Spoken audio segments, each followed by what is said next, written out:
Students, আজকের ক্লাসে আমরা ফিক্সড এন্ড ভ্যারিয়েবল কস্ট কি হয় সেটা নিয়ে আলোচনা করব। ফিক্সড কস্ট সেটাকে বলা হয় যেটা তোমাকে ফিক্সড হিসাবে দিতেই হচ্ছে, আর ভ্যারিয়েবল কস্ট মানে উৎপাদন হিসাবে বা ইনপুট হিসাবে যতটা হবে সেই হিসাবে সেই খরচটাকে দিতে হচ্ছে।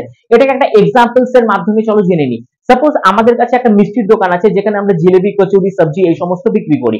এবার যে দোকানটা আমরা রয়েছে সেটাকে আমরা ভাড়া নিয়ে চলছি। যেরকম আমরা ভাড়াতে যদি আমরা দেখি তাহলে 5,000 টাকা প্রতি মাসে ভাড়া হয়। এই 5,000 টাকা কিন্তু প্রত্যেক মাসে তোমাকে স্কোয়ার ফিট হিসাবে ভাড়া দিতেই হবে। তুমি 2 মাস বন্ধ রেখে ছুটিতে চলে যাও দোকান বন্ধ করে, তবুও তোমাকে এই ফিক্সড কস্টটা দিতেই হবে। এটাকে বলা হবে ফিক্সড কস্ট।